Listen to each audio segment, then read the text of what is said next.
Thank you very much. We've just seen a remarkable documentary, a journey of an individual, also the journey of a country. Let me congratulate all Nigerians on 56 years and hopefully many more to come. Mr. President, Chairman of the Organizing Committee, distinguished guests, ladies and gentlemen, thank you for participating in this book launch about the challenges of leadership in Nigeria as seen through the life of President Buhari. As has been noted, it has been my privilege and pleasure to have known the President for more than 30 years, and I have lived through much of the history of the country during that time. As you know, on March 28th, 2015, Nigerian voters stunned the world by electing for the first time a president from an opposition party. And let me also acknowledge the presence of Professor Jega, former chairman of INEC, who's with us here today. This book seeks to answer the questions, who is President Buhari and how is he addressing the many challenges of Nigeria? My original motivation was to introduce President Buhari to an international audience on the assumption that Nigerians already knew their new president. But increasingly, I came to feel that perhaps Nigerians might find it useful to review dispassionately his public life. Many are familiar with the specific details of events, but an even-handed overview might be needed to provide balance. I also wanted to address the issue of leadership, particularly during periods of high stress. In the past, one such period was the Civil War. Another was the influx of petroleum dollars at a time when financial and legal institutions were still evolving. More recently, these challenges have included the Boko Haram insurgency in the Northeast, widespread corruption of government officials and others, the virtual collapse of oil revenues and the need to diversify the economy, and the deeper political issues of resetting democratic federalism in Nigeria. First, what is the Buhari story? And you know from the documentary the outlines, and I think most of you know the details. The book follows Buhari through his childhood in Daura in the far north of the country, his military training in UK and elsewhere, his fight for national unity during the Civil War, his role in the post-war military regimes, including as military head of state for 20 months, his military detention for 3 years, his reemergence as a civil society leader in Daura, and his eventual engagement in politics during the Fourth Republic and since 1999. The phases of Buhari's life up to his inauguration are covered in part 1 of the book. Then the current challenges of national leadership are addressed. Part 2 of the book covers the first 7 months of Buhari's presidency. Part 3 covers the 5 months up to May 2016, that is the end of his first year in office. Thus, the book is clearly a work in progress as Nigerians tackle the major challenges mentioned in my earlier remarks.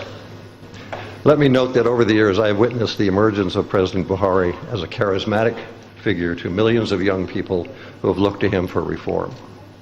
Since taking office, I've also witnessed his emergence as an international statesman. I've tried to remain objective since over the years I've worked with Nigerians on all points of the political spectrum. At the same time, let me assure you that the international community and many who wish Nigeria well are hopeful that the new team in Abuja and throughout the country will pull together and face the challenges of leadership. Let me move next to what are the challenges of leadership. You all know them. There are 4 crucial ones, and I address these in the book. First, the challenge of promoting national unity and security. As mentioned in the preface to the book, I've dedicated this book, and indeed my previous 3 books, to the unity of Nigeria. As someone who has lived through the Civil War and was privileged to participate in the planning of the Federal Capital Territory here in Abuja, the so-called unity capital, my personal values are clear. I believe we have to learn to cooperate across religious and ethnic boundaries for the greater good. I don't need to remind you that that President Buhari fought for national unity during the Civil War, and in my view has tried to reach out to fellow citizens during his career, including when he was chairman of the Petroleum Trust Fund.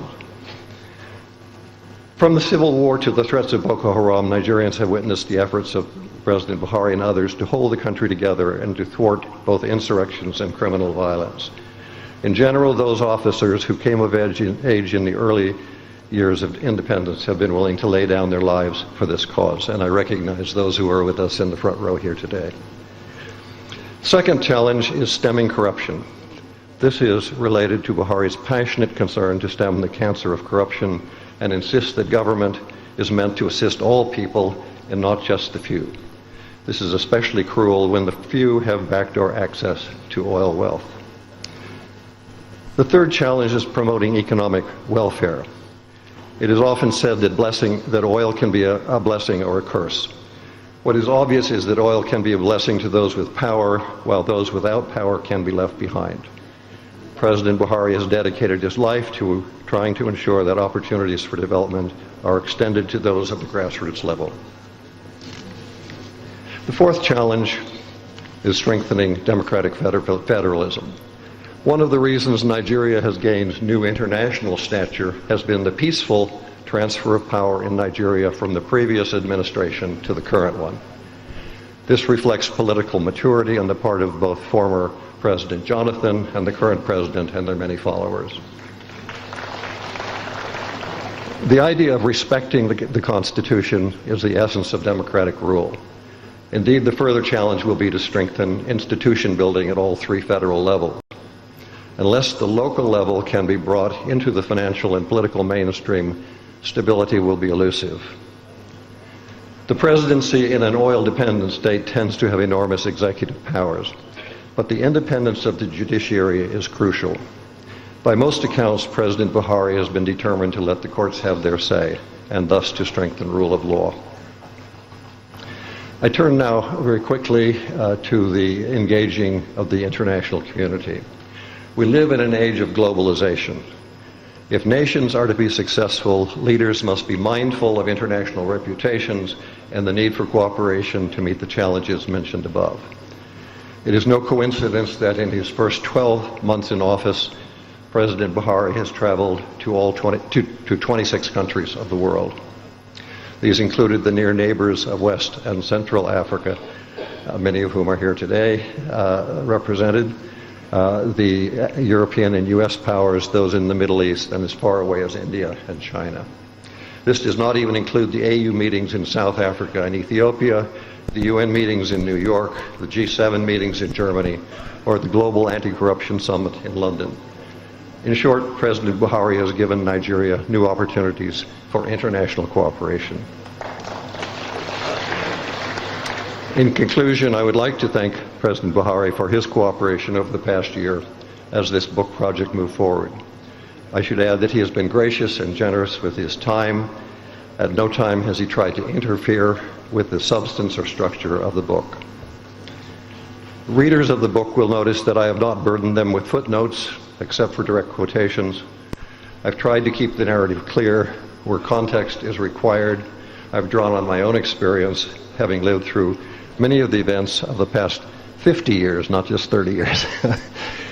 And that included starting my study in Kano in 1964. In short, I take responsibility for a narrative that I hope contributes to the Nigeria project. I'd like to thank the organizers of this book launch and to all who are participating here today.